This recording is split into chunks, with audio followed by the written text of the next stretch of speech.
Bueno, hace mucho. Lo he contado infinidad de veces.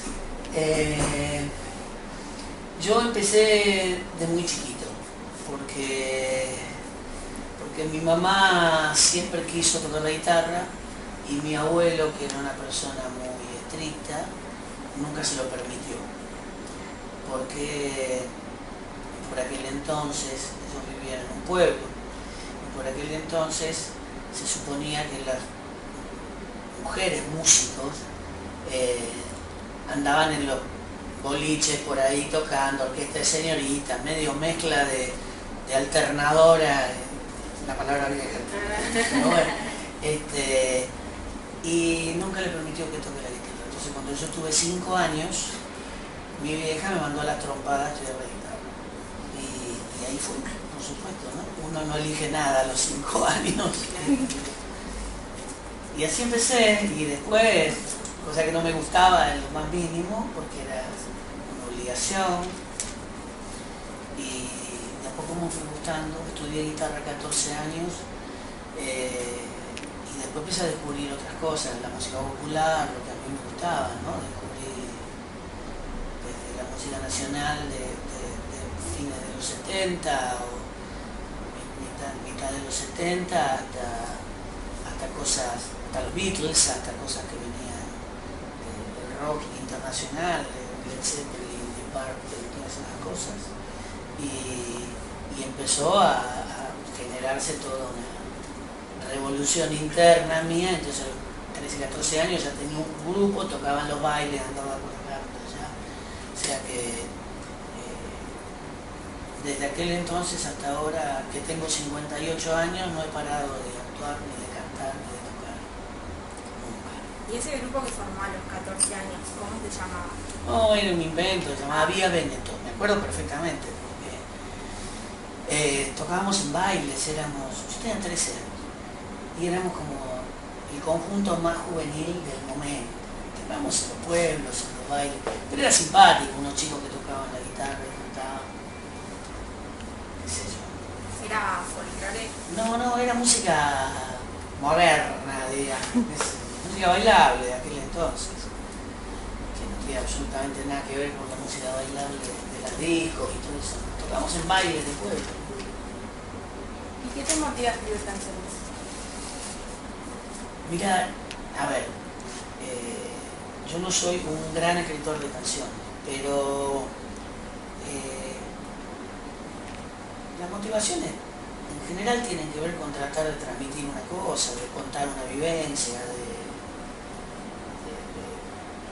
una cosa que te gusta o que te jode, o del amor, o las cosas que tienen que ver con tratar de dejar reflejada, como escribir cartas, como, o sea, uno siente la necesidad, o como llevar un libro, como, ¿viste? Siente la necesidad de expresarse. ¿Escribís otra cosa además de música? Poemas, algo. En general cuando escribo, no cuentos no, pero en general cuando escribo más que nada prosa, que es como poesía sin rima. Sí.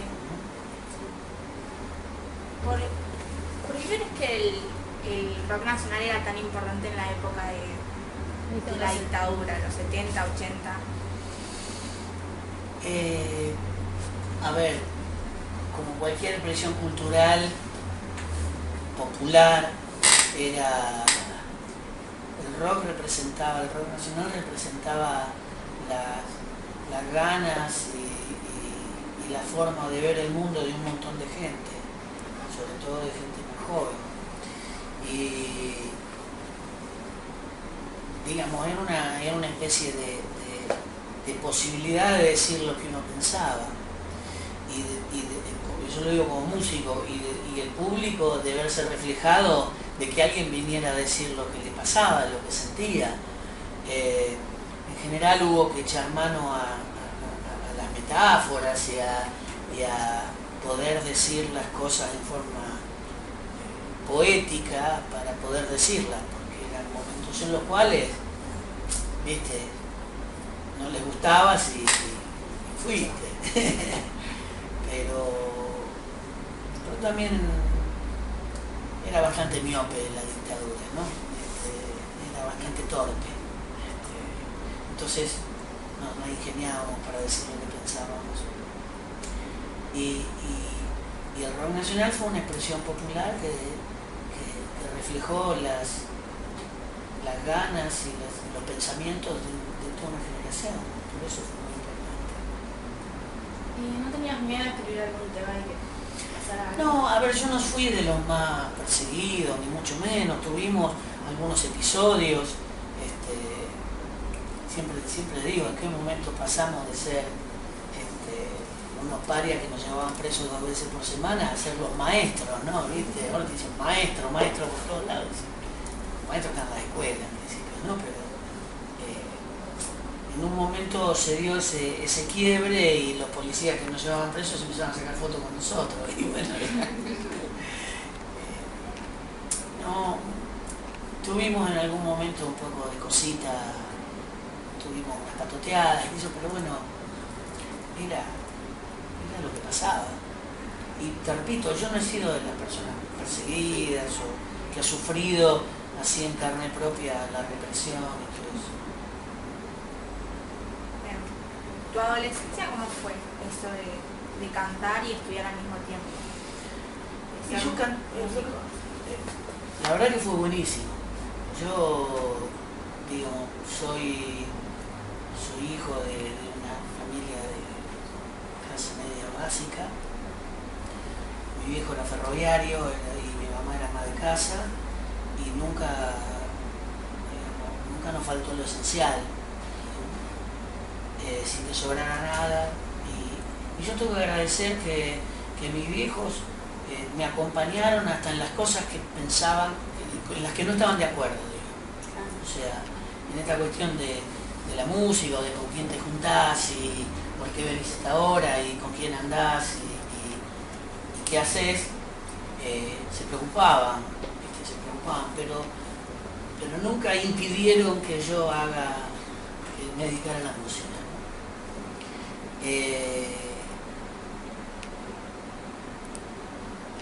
O sea que mi adolescencia fue buena, fue una adolescencia de barrio, de tipo que tenía un grupo de delincuentes ahí en el barrio con los cuales yo vivía a 100 metros del río, entonces mi adolescencia, mi infancia y la adolescencia tuvo mucho que ver con el río. Nuestro potrero era una lengua de tierra ganada al agua y era como muy pintoresco, qué sé yo. Nosotros la verdad que por ahí ahora, como está mucho más densa la cosa, los pibes no pueden estar así libremente por ahí, meterse en cualquier lado. Nosotros nos metimos en cualquier lado.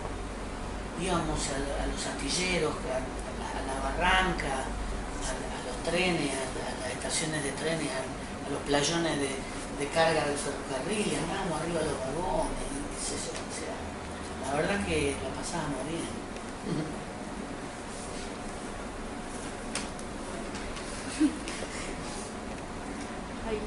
¿Cómo fue tu experiencia de grabar el disco Tiempos Difíciles?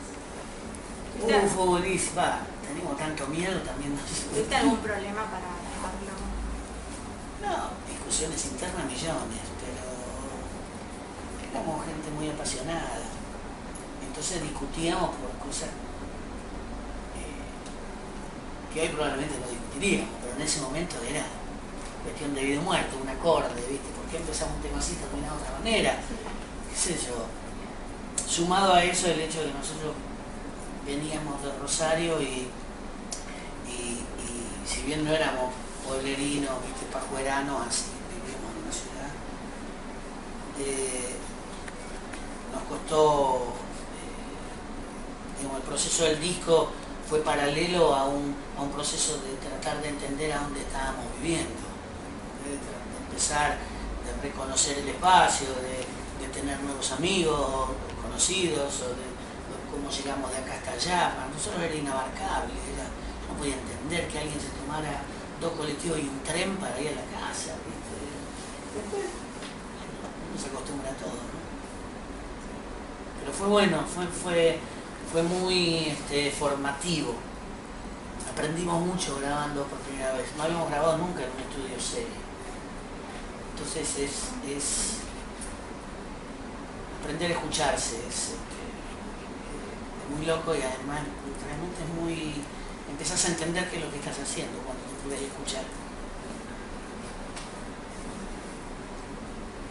¿Qué sintió al saber que cuando estuvo en el grupo real era perseguido por la censura? No, bueno, vuelvo a repetir, nosotros no fuimos de los más perseguidos, no fuimos de los que nos borraron, ¿no? O sea, sí tuvimos algunas patoteadas y sentía un poquito de miedo, ¿qué le va a hacer? O sea, la verdad que el instinto de supervivencia uno lo tiene, no es que... ¿viste? Pero a lo mejor también éramos bastante más inconscientes y bueno, y hacíamos las cosas más allá de las consecuencias, ¿no? ¿Alguna vez pensaste en exiliarte? No, o sea, a lo mejor alguna vez pensé en irme a algún otro lado, pero la verdad que no, ¿dónde voy a estar mejor que acá? No bajo el concepto de exilio, No, lo que pasa es que el exilio es... El exilio en general no es una elección. ¿Algún conocido suyo fue desaparecido o conoce a alguien? Tenía algunos conocidos, sí, que tuvieron... yo estudié arquitectura y dentro de la facultad pasaban cosas también, qué sé yo. Pero sobre todo más gente que se exilió que desapareció. Sentía haber participado en varios festivales en beneficio para los combatientes de Malvinas. Todos nos comimos la película del triunfalismo, del patriotismo, y uno adhería naturalmente, qué sé yo. Después te das cuenta que eran unos perejiles que nos vendieron un buzón envuelto con cinta riboné, ¿no? Y a la vez pensás que eso pudo haber colaborado, digo, ese contexto con esto que decías, cuando pasamos de ser paria a ser, como que comenzó un camino a transformar a estos chicos que tenían que tocar en lugares donde no eran tan masivos. Sí, a mí me parece que ha habido hitos, cosas que generaron fracturas. Sí, para la música nacional, si bien la guerra no fue buena para nada, sí generó un fenómeno que es, por eso hablamos antes de la miopía o de la sordera o de la falta en tal caso de inteligencia de algunos tipos, de algunos milicos que tomaban decisiones que se les volvían en contra, absolutamente, como esto de prohibir que se pasara en la radio música en inglés, ¿entendés? Se les volvió en contra. O sea, aparecimos todos nosotros, que no es que aparecimos por eso, ya existíamos. Pero le otorgaron un lugar, pero le facilitó nos pusieron a disposición un espacio que no teníamos, y salimos a mostrar lo que hacíamos y en tal caso mucha gente descubrió que a la vuelta de la casa siempre hubo un tipo que trató de hacer alguna cosa, un hecho artístico, musical o lo que fuera, y que no tuvo la oportunidad. La guerra fue una fractura en cuanto a lo cultural, no solo a lo político, a lo socioeconómico, a lo social, etcétera, etcétera, una fractura cultural. Otra fractura cultural importante me parece que fue Cromañón. Creo que fueron cosas que cambiaron la visión sobre la música, sobre algunos músicos, sobre la forma en la que, en tal caso, muchos músicos, en pos de esa pasión que los mueve, se prestan a cosas que son indignas, digamos, ¿no? Y eso un poco ha ido cambiando. La explotación de los artistas sigue sucediendo, lo digo porque yo por ahí no lo vivo, porque tengo la suerte de tener una trayectoria o de poder tocar y trabajar en lugares en los cuales elegimos, ¿no? La suerte puede decir acá quiero ir, acá no me meto ni en pedo. Pero por ejemplo Julián, mi hijo de 24, que toca conmigo la batería, pero además canta en un grupo que se llama Huevo, que está buenísimo.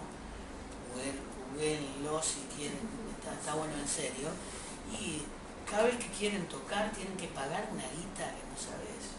O Entonces están todo el tiempo juntando plata, laburando otra cosa, y esa se la termina llevando el bolichero, ¿viste? Que les hace el favor de dejarlos tocar ahí cuando la cosa debería ser exactamente al revés. Pero bueno, alguna vez cambiará eso también. ¿Qué es el rock nacional para usted? ¿Qué es el rock nacional?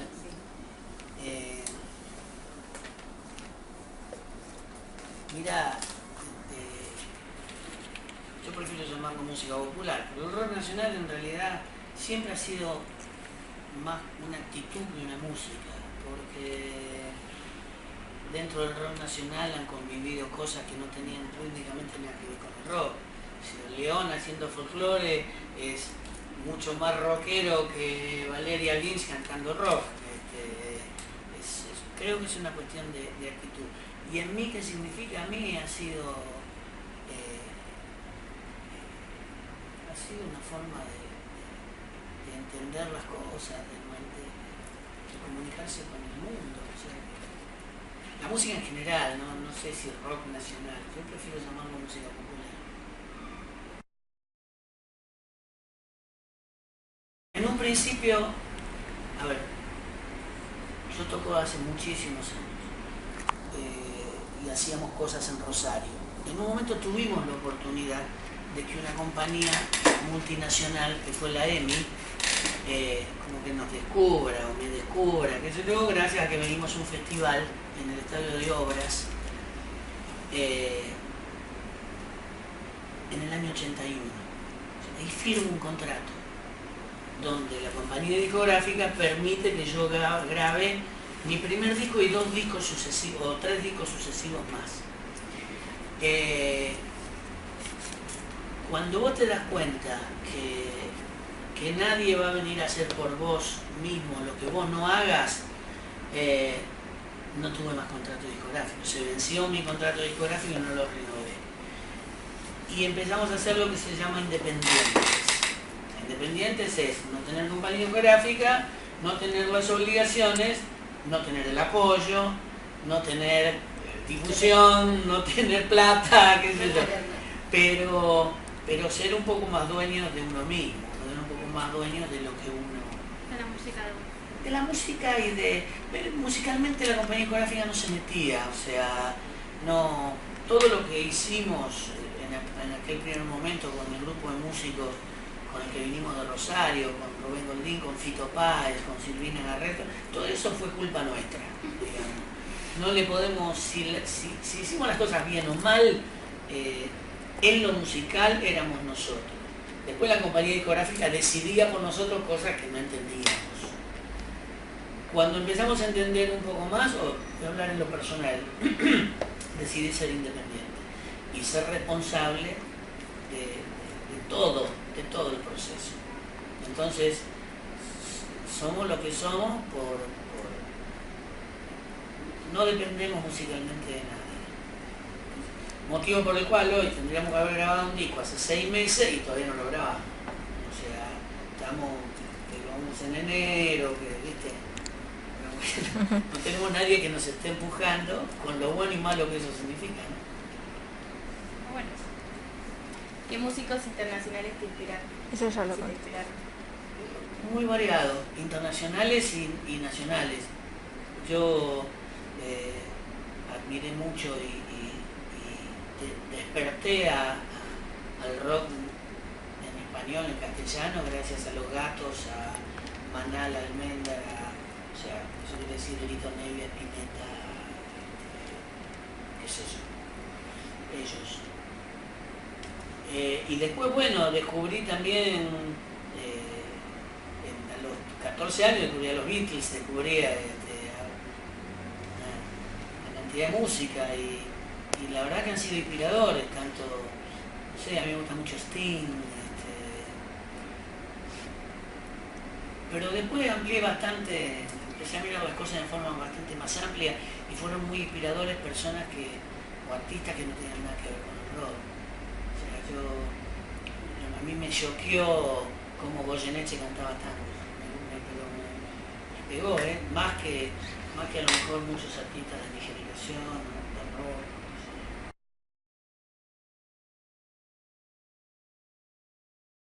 Y eran lindas experiencias. En realidad, artísticamente, no sé si eran muy importantes las experiencias. Tocamos en teatro, o sea, sí, pero tocamos ante un público que por supuesto no nos conocía. Lo mismo me pasó fuimos a tocar a Corea del Norte, no sé si se dan cuenta, no Corea del Sur, Corea del Norte, Corea comunista, Corea donde los coreanos no se enteraron ni que existieron los Beatles, ni que, o sea, nada. Éramos absolutamente desconocidos, fuimos un grupo de artistas y como experiencia fue recontraocupada, pero artísticamente inexistente. O sea, ¿y cómo llegaron ahí? Perdón. Porque esto era así, existía esto que mencionan las chicas que se llamaba Festival Mundial de la Juventud. Sí, sí. Eran unos encuentros interdisciplinarios, o sea, no solo era música, había deporte, teatro, política, de todo. Y estaba básicamente organizado por los países de detrás de la cortina de hierro, digamos, de los países comunistas. Sí. Y convocaban a través de comisiones multipartidarias, no sé si es medio complejo el concepto, pero las juventudes políticas de los distintos países, comunistas y no comunistas, formaban comisiones multipartidarias que seleccionaban representantes de los países en distintas disciplinas, o sea, en deportes, en poesía, en política, en sociología y en música. Y entonces se juntaban y decían, parece que de acá tiene que ir este y este. Hacían una especie de preselección y nos decían si queríamos participar. A mí en la música, de la misma manera que a muchos otros artistas o a muchos otros deportistas. Algunos dijimos que sí. Y ahí íbamos. Por nada, por vivir la experiencia, no era... Y bueno, la experiencia era buenísima porque de otra manera a lo mejor uno no hubiera elegido ir a Corea del Norte. Si tenés la plata para viajar, no sé si te ocurre ir a Corea del Norte, ¿viste? Y fue una experiencia increíble, porque era como viajar a una película. Repito, artísticamente nos parábamos en un escenario adelante de 3.000 coreanos que no entendían absolutamente nada de lo que estábamos diciendo, ni nosotros. En un momento estábamos, mirá, yo estaba tocando solo con la guitarra en un estadio como si fuera el estadio de un poco más chico que el Luna Park, ponele, donde debía haber 5.000 personas, ¿viste?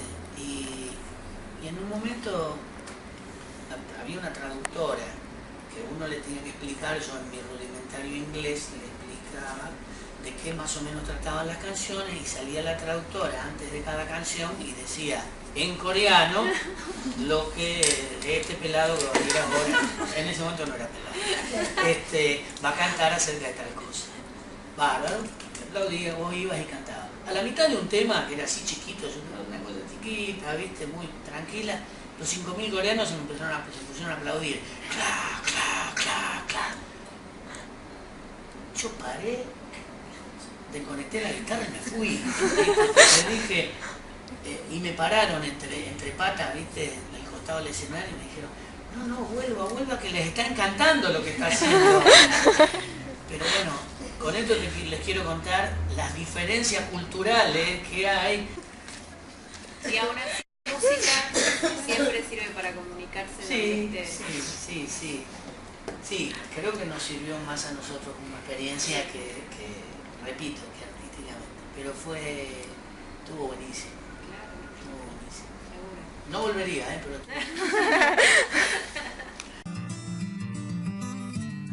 Sabes, hermano, lo triste que estoy. Se me ha hecho vuelo de trinos y sangre la voz. Se me ha hecho pedazos mi sueño mejor.